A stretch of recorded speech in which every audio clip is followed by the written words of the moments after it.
I'm sure most of you who are here listening today are already thoroughly convinced that abortion is the destruction of a human life. Given that, I'm not speaking now to preach to a choir about the beliefs they already firmly hold. Rather, I'm here to educate an army. I'm here to strengthen and to inflame each one of you in your fight to protect the sanctity and dignity of all human life. Now, I'm going to talk about something that might make some of you uncomfortable. Rape. Pregnancy from rape. Yes, I know we've all gotten quite earful of the issue during the last political cycle, but despite what some ham-fisted politicians will say, the question remains: is rape a viable reason to abort? This question leaves a lot of pro-lifers silenced. After all, it's a complicated dilemma. It's icky. We prefer not to think about it. And there are much bigger issues we should be focusing on. I mean, a pregnancy from rape is pretty rare, right? Well, while the occurrence of pregnancy from rape is rare, it does happen. This excuse to allow abortions only applies to rare, isolated situations, but is still used by the pro-choice cause to justify abortions across the board. The advocates of abortion pose to us such rhetorical questions as this: how could you deny an abortion to a 12-year-old girl who is the victim of incestuous rape? They argue that, after the trauma of rape, carrying and bearing the child of the rapist would serve only to further damage the psyche of the victim, that choosing instead to abort would allow her to recover and return to a sense of normalcy. Due to this, most people naturally assume that any pregnancy conceived in rape should be justifiably terminated. Well, there are a few problems with this line of thinking. Firstly, it is erroneous to assume that any rape victim will naturally choose abortion, or that she would even want one.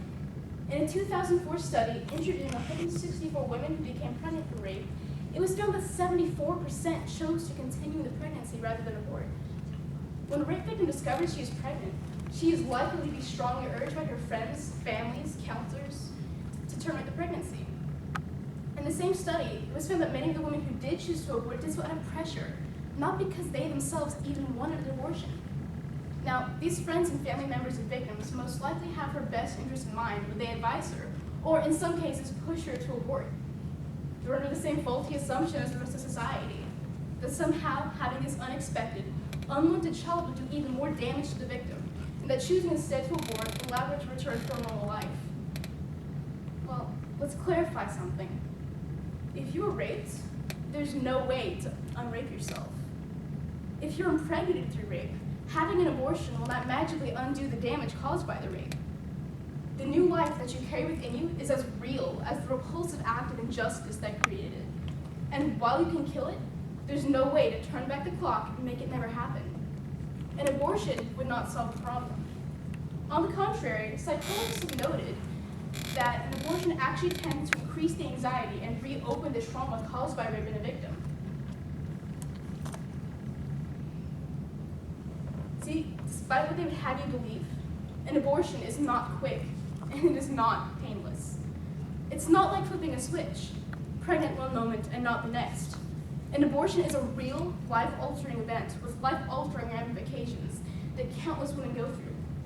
In fact, the abortion procedure itself has been compared to rape by women with histories of sexual abuse, and has been dubbed as medical rape. It's fairly easy to see the parallels. Even the emotional aftermath of rape compares with that of abortion. Victims of rape and women who underwent abortions alike both report of having feelings of initial numbness or emptiness, a loss of self-worth, shame, severe depression, and even suicidal thoughts weeks, months, and years down the line. Tell me, exactly how is this helping a victim to overcome her rape? In the case of incest, a victim's wishes are hardly ever taken into account.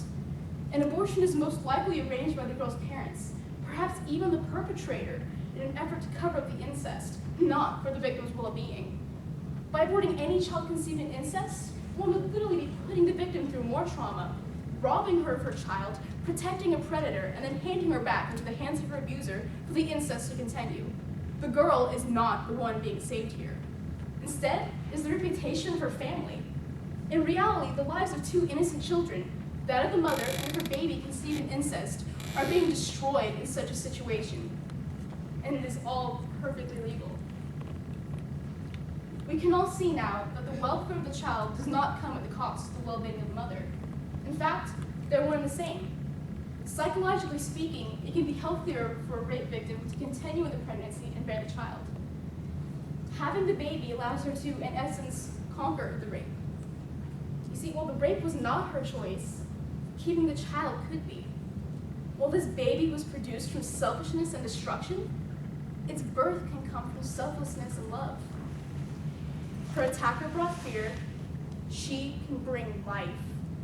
She can prove that she is better than the rapist. She is above him, and above most of us, really. She can replicate Christ in the most perfect way. She can lay herself down to save the life of another, the life of her child. That is a beautiful thing. This way, the victim can begin to truly recover and move on with her life, whether she chooses to raise the child herself or give it up for adoption. The thing that matters is that she chose life. She chose to turn her curse into a blessing. Could any of us be brave enough to make the same decision? I ask myself this question all the time. I'm an ordinary girl. I'm as capable of conceiving as any other. I could find myself in such a situation, pregnant from rape. Would I have the integrity to choose life? Could I bear the child of the person who tore my life to shreds? Could any of you? After all, we must remember two things. Firstly, that the sins of the father are not the sins of the child, and that while a child may exist because of rape, the rapist is not its creator. God is. Why should a person's life be valued any less than yours or mine just because it was conceived in rape? Because it's unexpected? Unwanted?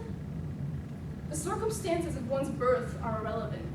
It's what one chooses to do with the irrevocable gift of life that defines them.